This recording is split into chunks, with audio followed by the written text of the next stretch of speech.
Hello, hello. Your girl Karen back again with another speaker. I hope that you guys are enjoying the 2020 Rehab Your Life Summit. We have just had a wealth of information just downloaded into you to be able to help you to rehab your life. So I'm excited to bring to you our next speaker. Our next speaker is a good girlfriend of mine. Her name is Donyell Smith. She has worked in the field of nursing for over 15 years. She is a registered nurse who is passionate and caring and seeks to help women to overcome their health challenges through her organization, Healthy Visions. She can help you to feel good on the inside and look good on the outside because she is also a Mary Kay consultant. She is a wife and a mother of four, and she is a woman of God. And I am so excited to be able to bring her on to the virtual stage for Rehab Your Life, the 2020 Virtual Summit. Hey, Miss Donyell, how are you? I am great. How are you? I am doing well. So I see that your presentation is scrolling across the bottom and it's been changed from what it was.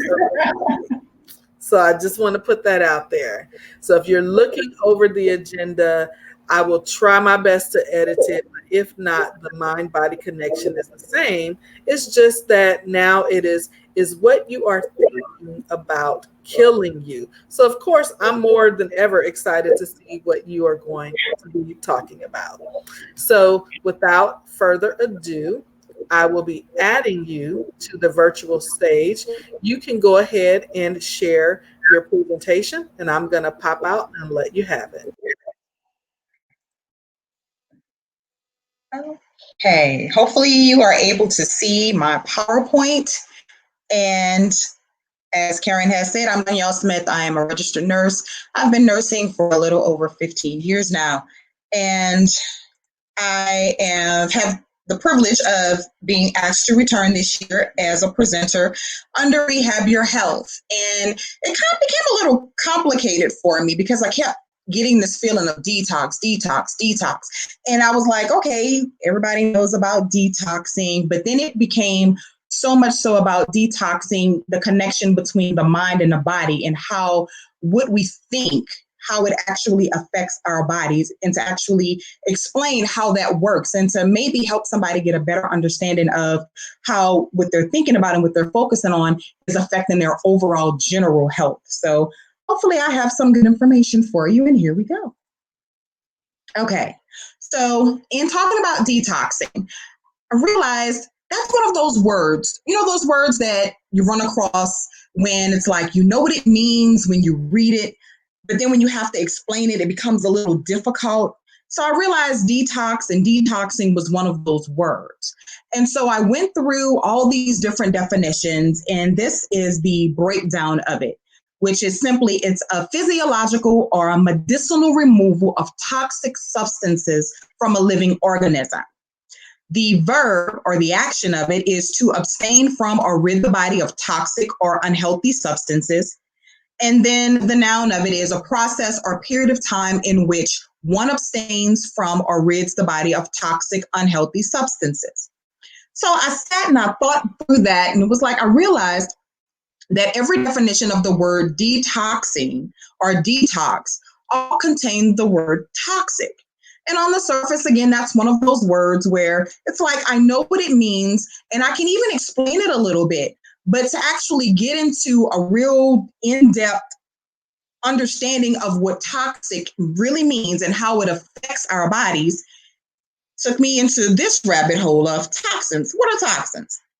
So toxins are a poisonous substance produced within living cells or organisms, often ranging in unstable severity. So basically what that looks like is if you take a bee, you get a bee sting. For most people, a bee sting is just a painful, annoying nuisance that, you have your old school remedies of you set an aspirin on it or, put some tobacco on it to help pull out the stinger and so forth. And in a day or two, you're okay. It was just a bee sting. But then you have other people who get a bee sting. And if you don't get them to the emergency room, we now put together an obituary because it killed them. So that's what's meant by the words unstable severity, meaning toxins are able to cause havoc from minor inconvenience up to death. So Merriam-Webster defines toxic several different ways, but these were the three that really stood out to me, which were containing or being poisonous material, especially when capable of causing death or serious debilitation, hence that example of the bee sting. The other is exhibiting symptoms of infection or toxicosis. So that's just when your body's telling you something is wrong. There's a foreign matter in here that's not right. And then extremely harsh, malicious, or harmful. That one sat and made me ponder for a little bit. And the example that the dictionary used was sarcasm, which then took me down into, okay, sarcasm. Sarcasm can hurt. Words hurt. We know this. We grew up with the adage of sticks and stones may break my bones, but words will never hurt me. Well, we've all lived enough to realize that that is a true misnomer. It is a lie if ever there was one, because we have all experienced the effects of words that have hurt us severely. And if you don't think that's true, think back on a situation where somebody close to you or somebody that actually had some influence in your life said something about you or said something to you in a hurtful manner. You may even think about that situation right now and it still makes you feel some type of way because it planted a seed, it caused a root, and it's causing some harm in you, and it's now releasing some toxins. So we'll get into that a little bit more in just a few moments. I actually don't have many slides. Most of my slides are, well, all of my slides are actually just to explain a little bit about the definitions of these words so we can have a better working knowledge as we go through. So we found out that words can even be toxic to us. So I found out that there are many different ways that toxins affect our body. And the first being it damages our organs and our body systems, meaning the functions begin to fail. Like, have you ever heard of organ failure? It means that there was so much toxin, or what you may have heard the word sepsis, or just infection, just something bad in the body that got so bad that the body could no longer function, or that organ could no longer do what it was created to do. Toxins affect our DNA. Like, it increases the rate of our aging. You know, you have those people who look way older than what they actually are, or even people that look younger than what they are, because of how their body is handling toxins. There's gene expression. The way your genes work is they are supposed to turn on and off when things either inside of you or outside of you, things in the environment happen to change. So, perfect example, when it's hot outside, your genes, there are certain genes in your body that are going to switch on to let you know that it's hot, and let your body know that, hey, we need to start sweating so that we can begin to cool off. But when toxins have begun to overtake your body, those functions don't happen. That switch doesn't turn off, or that switch doesn't turn off, which then creates an overabundance of something or an underabundance of something that leads to other health issues. It affects cell function, how the cell membranes talk to one another. So the membranes of your cells, the little outer housing, it sends signals to one another, and it tells them, we'll use diabetes as an example. The insulin receptors are trying to get the message saying, hey, absorb more sugar. But the membranes aren't able to send that signal saying, hey, insulin, absorb more sugar, hence why you start getting those diagnoses of diabetes, because your body isn't able to talk to itself the way that it needs to, so that other parts of the body can produce the chemicals and the other things that's needed to keep you in what we call homeostasis, which is balance. Toxins actually affect our mineral structure. So an example of that would be weaker bones, because it's going to start pulling the calcium out of your bones, causing bone breakdown. And as those bones break down and the chemicals that breakdown releases starts to flow through your blood, it then starts introducing new toxins because it's creating more of itself. Another way is hormone function. Toxins will block, induce, or mimic how our hormone works. So what that means is Like, let's take the thyroid, for instance. We know that the thyroid controls a lot of our hormonal balance in our body. So when the toxins are attacking your thyroid, it may not send out the signal to your body to increase your metabolism, to help you move and to help you have energy. And so now you're always tired, or you're gaining weight, or you're losing weight, or your body temperature doesn't remain regulated. So all of that is a part of hormone function. It affects enzyme function, which works with your mobility. Everything in your body, every physical movement, everything works in your body off of enzyme function. So when those toxins are attacking your enzymes and they're not able to do their job, then you're now starting to have your mobility issues. Your organs aren't able to work the way that they're meant to work, which is why you are also now having these health issues. And then one of the last ways that it inhibits the body from its ability to detoxify when needed. So remember, in our definition of detoxifying, it talked about the physiological or medicinal removal of chemicals from your body. Means your body actually detoxifies, if it's in balance, regularly on its own, hence the function of your liver. But if you are not, or if the toxins are being accumulating in your body and it's not being excreted the way it needs to, when your body or your liver really starts trying to do its job, it can't, because it's being overran and it's being overworked because you've had toxins building up in your body for so long that's gone unaddressed. So, quick lesson on toxins. So, we keep talking about how toxins affect our health. And so, just to get one last definition here, which is, what is health? And there are 1,000 definitions out there in regards to what health is, and they will all break down to things that talk about your weight, or it'll talk about your physical abilities and things of that nature. But then I found that the World Health Organization's definition for health was the most conclusive. And it is simply the complete physical, mental, and social well-being, and not merely the absence of disease or infirmity. So you're like, okay, great, Donyell. Thank you for this wonderful biology lesson. That was great. How does this have anything to do with my thinking? So happy you asked. So if we have gone through and we understand how toxins affect the body, also think about what's happening inside of your head.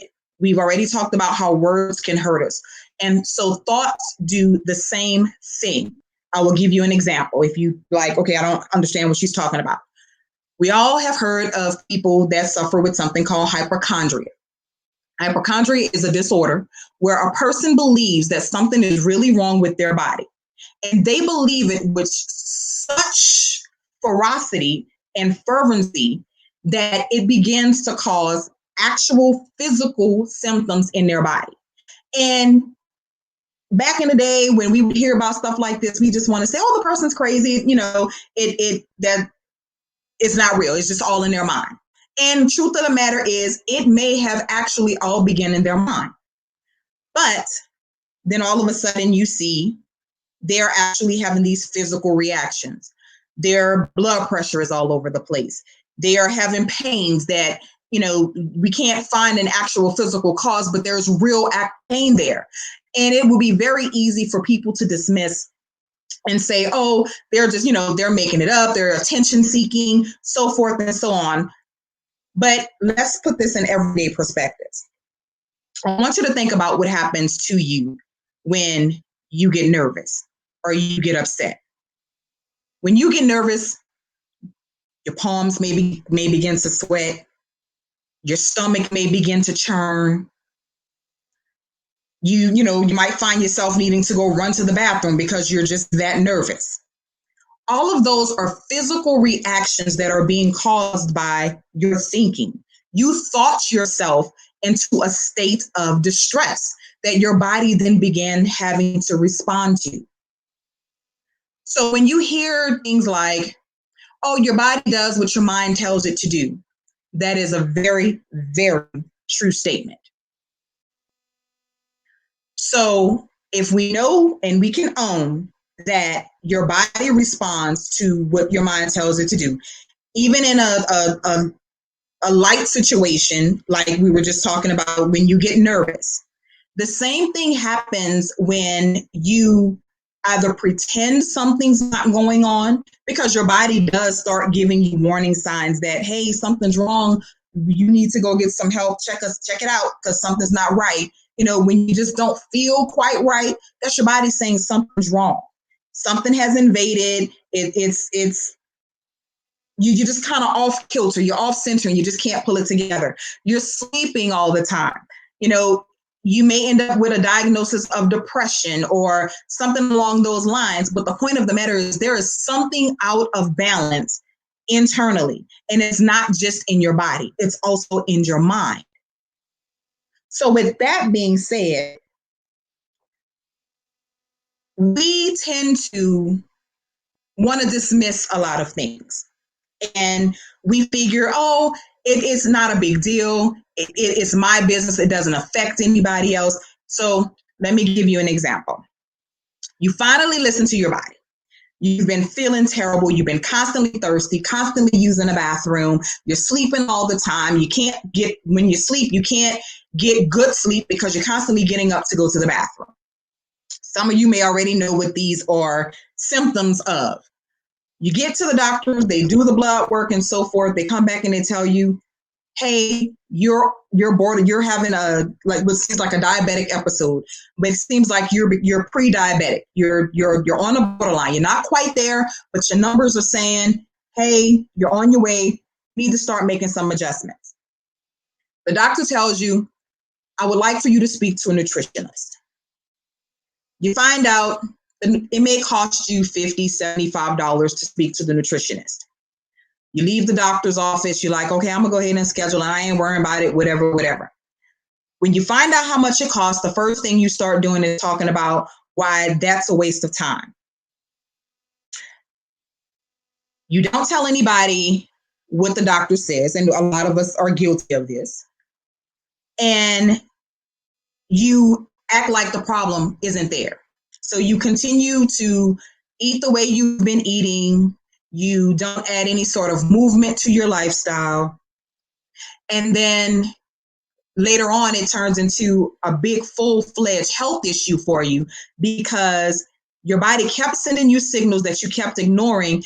And in your body trying to be a great body for you, it keeps compensating to the point where these high numbers and these high levels become your norm.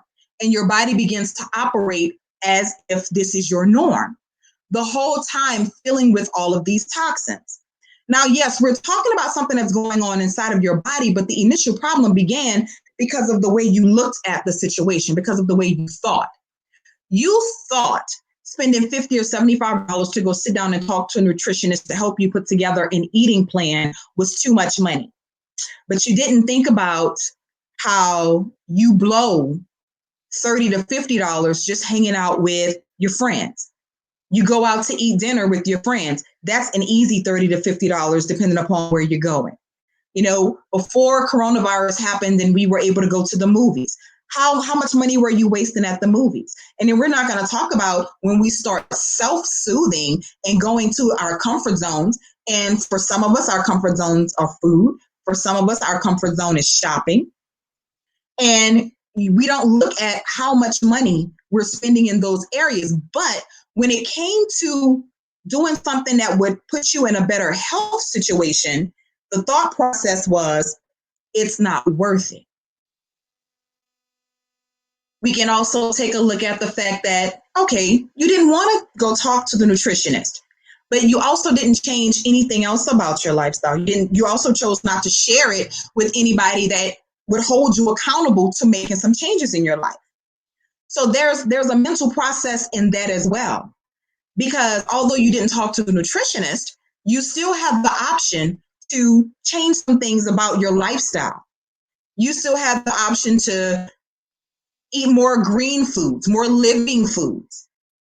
And so when you hear me say the words living foods, I mean like your fruits and your vegetables, the things that you find in the produce department of the grocery store versus the things that's on the aisles of the grocery store that are all processed and that your body is having the hardest time trying to digest and to get out.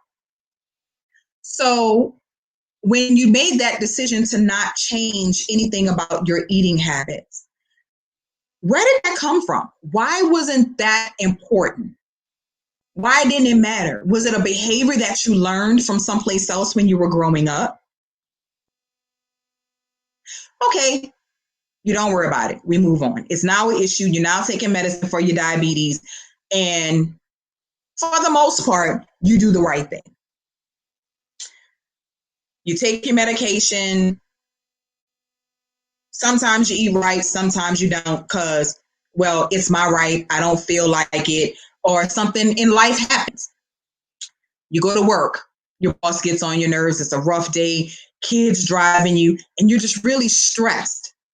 So now your body is fighting and trying to keep you regular in regards to the diabetes and dealing with these stressors of the outside world that you're now internalizing. So now let's add when you're constantly having these stomach issues and you're like, oh, it's just my sugar and so forth, and you're having the burning and so forth on the inside that we later find out might be something related to a gastric issue like an ulcer. Stress is directly related to ulcers as well.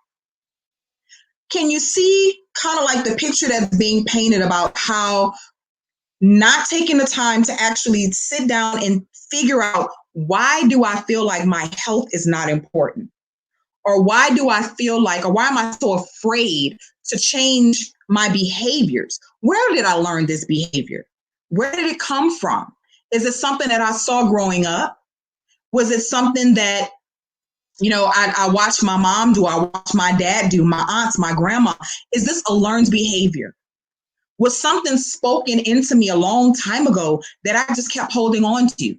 So I live a very transparent life. So I have no problem with sharing my greatnesses as well as my weaknesses. So I grew up, I've always been, for the most part, a fit girl. I grew up, my family's nickname for me as a child was fat. So instead of calling me Donnie, which is one of my nicknames till today, or calling me by my real name, Donyell, they fat telephone, fat your friends outside, fat I need you to go to the store. My family loves me.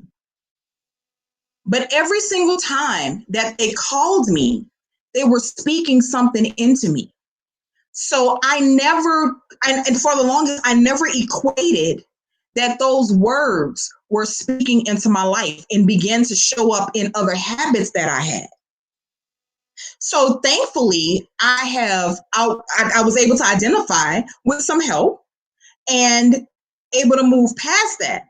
But even recently, after losing 100 pounds, I still discredited the fact that I had made healthy choices with my life, that I had lost over 100 pounds, that have always been, and even to today, in better health than most people that I know, because other people say I don't look a certain way. So because I don't look like what is presumed to be healthy, that I'm not healthy. I don't suffer with high blood pressure. I don't suffer with diabetes. I don't suffer with high cholesterol. I have no health issues except for when I put something in my body that I know I shouldn't put in my body, then I get gastric reflux issues. But again, that's a mental decision that I'm making to put something in me that I know is going to cause this acid to burn up and to start causing other issues. All of that's thrown out of the window and discredited because at one point in my life, what other people were saying, what other people were feeding into me, caused these mental breakdowns inside of me. So the way that I was thinking led into the way that I was eating, which was causing obesity issues. But thank God they weren't the normal things that go along with obesity. But my knees were bothering me. And as I lost weight, my knees stopped bothering me.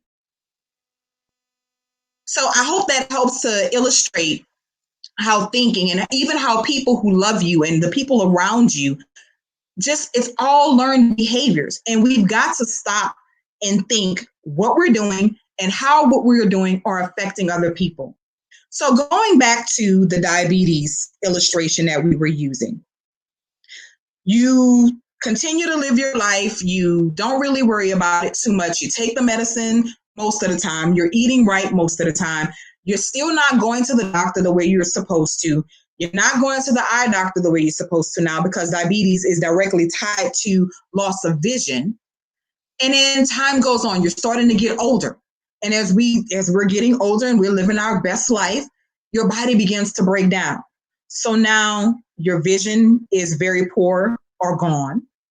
You are possibly looking at amputations because it just wasn't important enough to make those real lifestyle changes. You know, there are certain things that we're born with genetically. It's in our DNA makeup. From my example, I will never be a size 2. I'm just not genetically built to be a size 2. But it doesn't mean that I need to be a size 22, although there's nothing wrong with being a size 22 if you are living a healthy life. So please understand that. But when it begins to get to a point where it is directly affecting your health, and it is now directly affecting the health and lives of those around you, what do I mean by that? So you're now getting older. Might even be this age, just ignored the symptoms for so long, it all caught up with you and collided at one time. Now, it is the responsibility of your family or your children having to care for you. Well, a lot of people tend to think, well, that's my children. I care for them. They're supposed to care for me. Again, that's a mentality. Your children are not supposed to have to stop their life to do what it is that you should have done when you were younger. Let me explain that, because I heard it and it sounds really, really, really bad. So let me explain that. I am a Christian and I hold to that. So whatever you believe, I'm sure that there's something that ties into what I'm about to say. The Bible talks about how children are supposed to respect their parents, honor their parents, and they are also supposed to care for their parents. They're supposed to provide for their parents as they get older. We often want to paint a picture of what that providing looks like. We think our children are supposed to stop their lives, inconvenience their lives, bring us into their homes. And there are some of us, that's what we do. That's just what we do. But then some people, their lives aren't structured that way. For example, you have a child who lives in another state, and you refuse to go move closer to that child so that they can properly help care for you. Continue on doing what you're doing where you are, and then you end up in such a bad state that when your child is able to bring you home or bring you to them, your condition is such that they're not able to care for you at home. So they have to put you into a facility. And I work in the healthcare industry, and I will tell you that you have great facilities and then you have not so great facilities. And your loved one will do whatever in their power to make sure you are well cared for. But it all also comes at a cost as well.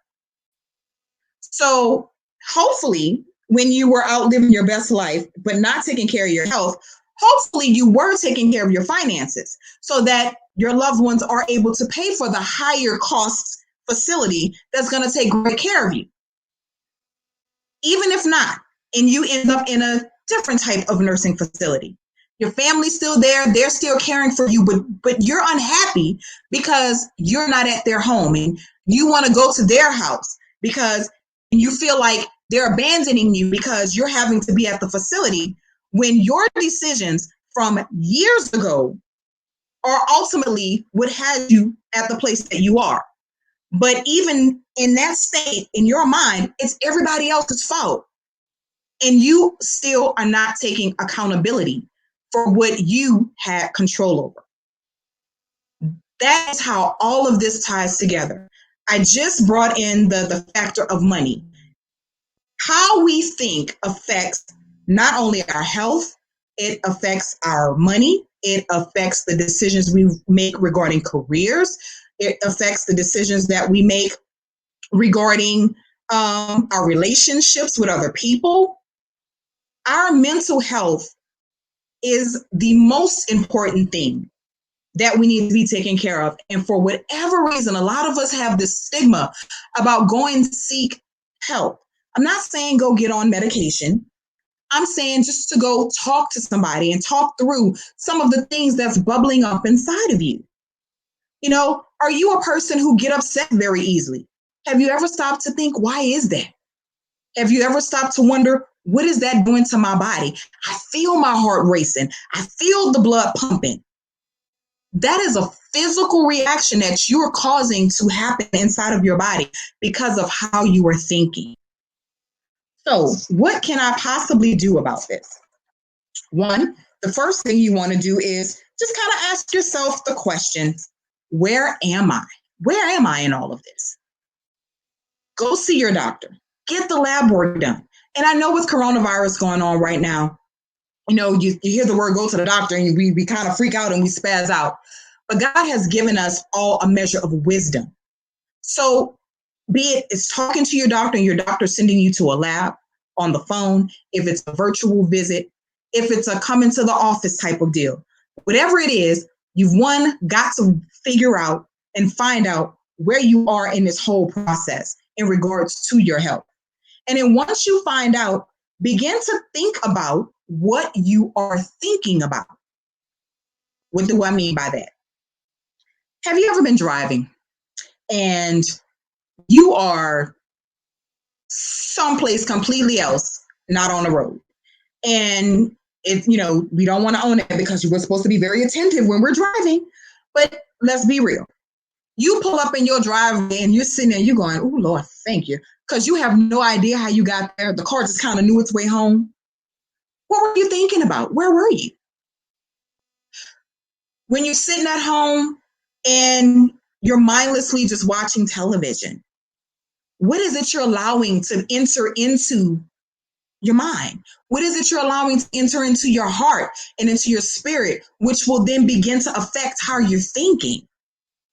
You know, when you've made the decision of, you know what, I am worth me doing the effort. I'm worth the fight. I'm not gonna eat this cake anymore. You know, or I'm gonna be mindful about how I'm eating this cake. I'm gonna put more living things into my body. And then somebody walk through the room or call you on the phone talking about, oh, girl, I sure got a hankering for you fill in the blank, whatever your weakness is. And then that commitment you just made to yourself, you're now compromising because they said something that sounded good and it registered into your comfort zone and how you feel. Have you realized yet that your feelings often lead you astray? You don't feel like working out. You don't feel like eating the right thing. You don't feel like going to work. But you feel like paying them bills. You feel like staying in the house. You don't feel like paying that mortgage, but you do it. And we know what happens when you don't. Your kids don't feel like cleaning up, but we know what happens when they don't.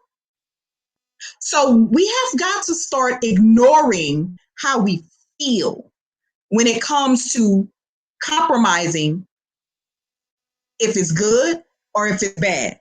We've got to own it, weigh it, and make a conscious decision, and then be ready to own the consequences that come with both, because there are consequences, both good and bad, based upon what you decide today and tomorrow. So when you're thinking about what you're thinking about, realize that attached to those thoughts are feelings or emotions. Like I asked before, are you somebody that's easily upset? Why? Is it making your stomach churn when you think about certain things? Why? Do you break out into a cold sweat? Do you feel your pulse starting to flutter? Why is that? Get to the root of what it is so that you can start changing the way you're thinking. The Bible says to think on those things that are good, to think on those things that are pure. But if you don't even know what you have going on in there, you can't even start trying to scrub away and do the work to get the negative stuff out, to get the living stuff in. The third thing that I would suggest doing would be to become accountable for yourself to and with others. So going back to the example with letting your health go to the point where you are really, really in a bad space and your family now having to step in. Take a real look at how your behaviors and how your actions are affecting those around you, or how they may possibly affect those around you. We often talk about, when we were younger, we didn't hear words like leaving a legacy for your family. But we hear it now. We're older. We think about things like, what legacy am I leaving for my kids? And we always want to attach that to monetary. But what is the real legacy that you're leaving for your kids and for your loved ones? What's the healthy mindsets that you are instilling in them about themselves, about health, about their finances, about their relationships? Are you helping yourself and others around you live a healthy life? And I'm not talking about the size 2 run a 10-mile marathon healthy life. I'm talking about that physical, mental, and social place of wholeness, not just the absence of disease or infirmity. And so that brings us back to our moderator, Miss Karen. Hello, hello. That was a powerful word, lady. Oh my gosh. I'm loving it.